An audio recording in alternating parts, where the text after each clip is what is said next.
et parce que, je le dis très souvent, une fois passés de l'autre côté, ils ont fait ce grand examen de conscience et ils se livrent à moi, sans fard, sans excuses, sans voilà, tels qu'ils étaient et ça me touche toujours, voilà, ça me touche toujours et ça enseigne aussi parfois un peu d'humilité, et de retirer les faux semblants derrière lesquels on se cache pour, expliquer nos gestes ou justifier les choses, eux ne le font pas. Oui, c'est vrai qu'ils ont une autre perspective. Chaque élément, chaque événement, a un sens et que même si ce temps est court, parce qu'un temps terrestre, c'est quand même, c'est une virgule, hein, c'est toujours ce que je dis.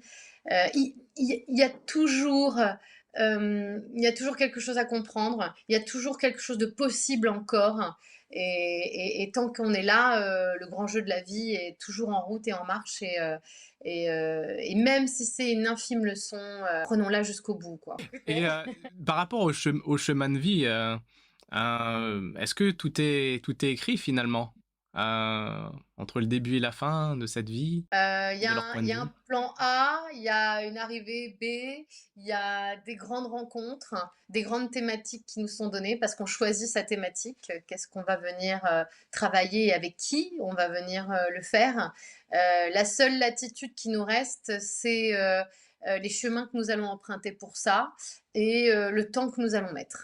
Et je rajouterais quand même, un 3e paramètre, c'est l'énergie dont on va disposer. C'est vrai que je pense que je suis pas assez complète quand je parle du chemin, du temps, parce que je rajouterais l'énergie. On part avec, évidemment un capital énergétique, que nous allons, évidemment, comment dire? Conserver ou non, brûler, consommer, ou non, nous abîmer dans notre corps terrestre. Parfois on s'épuise sur une épreuve qui, finalement, vue, de façon panoramique, aurait pu nous prendre moins d'énergie, moins d'efforts. C'est exactement ça. Je pense que c'est la tierce. C'est vraiment l'énergie, dont nous allons disposer, ce que nous allons en faire. Voilà. Comme un marathonien, est-ce que tu vas te crever et tu vas partir là comme un sprinter et on te dit non, eh non, c'est un marathon, tant pis. Peut-être que tu vas t'arrêter en cours de route parce que tu n'as plus d'énergie nécessaire. Le Oui. souffle de vie. Exactement, exactement. C'est ça.